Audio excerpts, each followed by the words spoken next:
প্রথম স্টেপটা আমার হয়েই গিয়েছিল, কিন্তু মোবাইলে একটু প্রবলেম দেওয়াতে এখন আমি ঠিক করে নিলাম। সেকেন্ড স্টেপটা দেখাবো। প্রথম স্টেপটাতে শেষ হলো, কোফতাগুলো বানিয়ে নিলাম কিভাবে বানাই। তারপরে আমি কি করলাম, কোফতাগুলো রেডি করার পরে ফ্রাই করে নিলাম। ফ্রাই করার পরে এখন ওই ফ্রাই প্যানটাই বসিয়ে আমি পেঁয়াজ দিলাম, আদা রসুন বাটা দিলাম। এখন এখানে আমি দিয়ে দেব, এতটুক পর্যন্ত তো তোমরা দেখেছই। এখন দিয়ে দেব আমি পেস্ট করে রাখা টমেটোটা।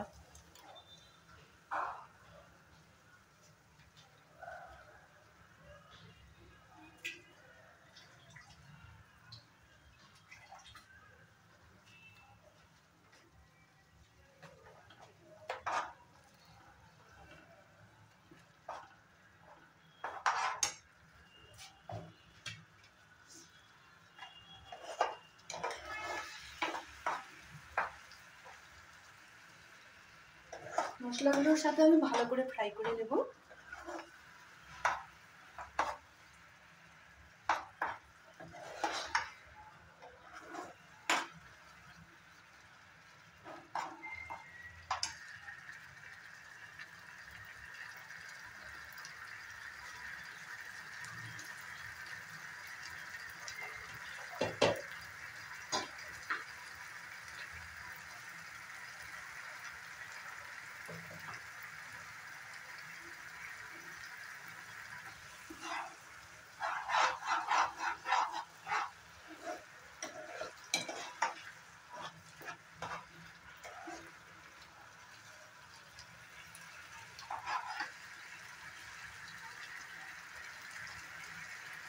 এখন আমি অল্প দই অ্যাড করব।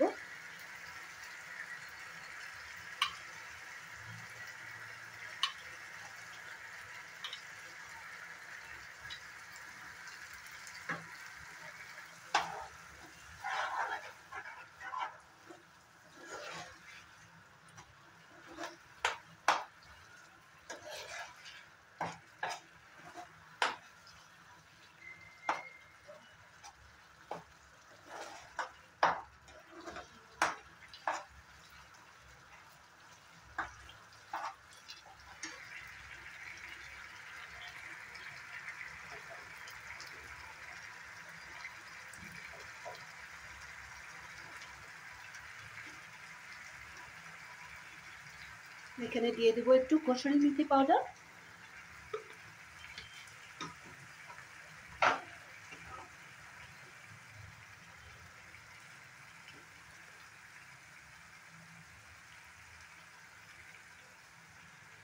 আমি পালং পাতাটা বয়েল করার পরে 2 ভাগ করে রেখেছিলাম, এটাকে আমি পেস্ট বানিয়ে রেখেছি, আর আধাটা আমি কোফতা বানিয়েছি। এখন আমি এটা এখানে দিয়ে দেব।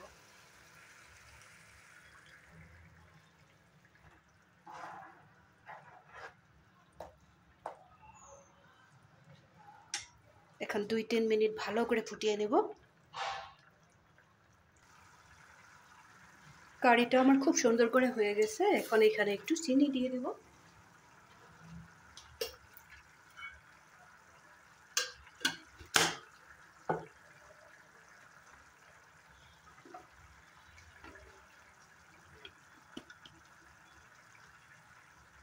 একটু গরম মশলা দিয়ে দিলাম।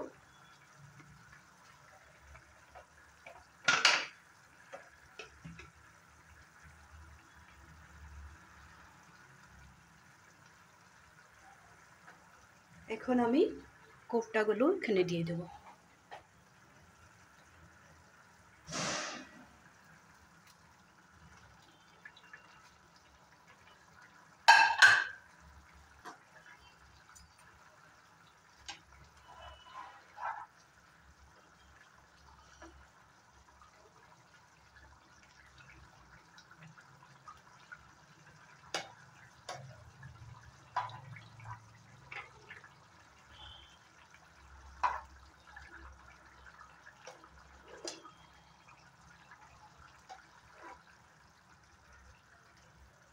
এখন আমি গ্যাসের ফ্লেমটা একটু কমিয়ে দিলাম।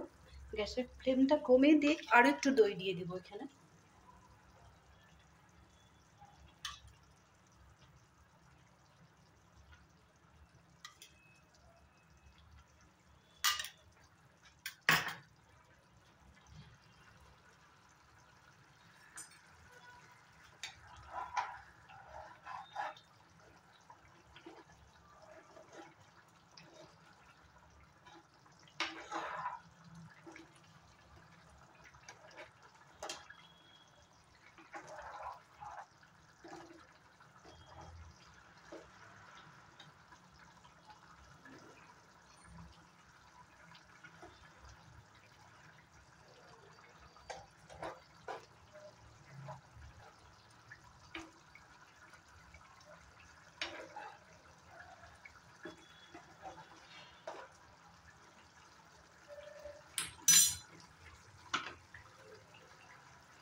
এখন এখানে ধনে পাতাটা দিয়ে দিব, ধনে পাতাটা একটু বেশি করে দিব।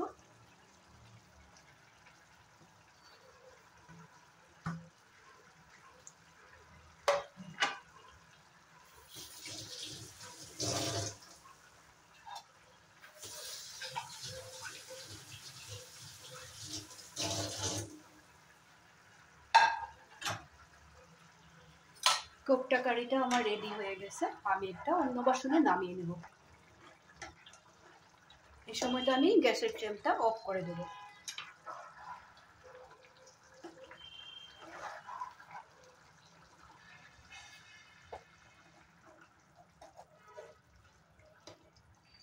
গ্যাসের ফ্লেমটা অফ করে দিলাম।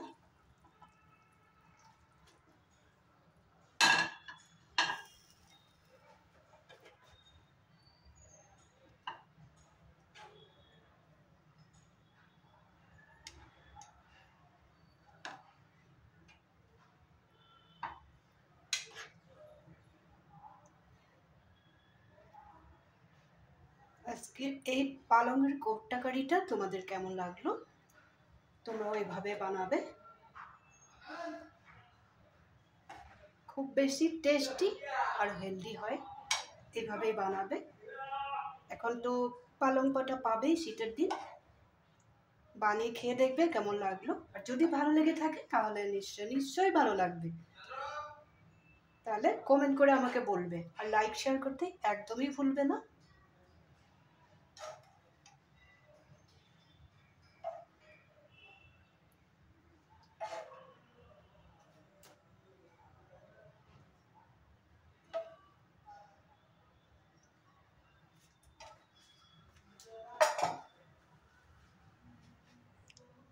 তোমরা ওইভাবে বাড়িতে বানাবে, কিন্তু সবসময় আমার সাথে থাকবে।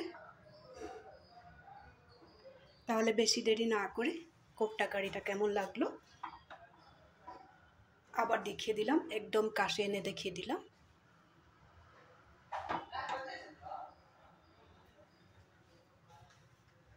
তাহলে বেশি দেরি না করে আজকের জন্য রাখি। সবসময় আমার সাথে থাকবে, আমাকে হেল্প করবে।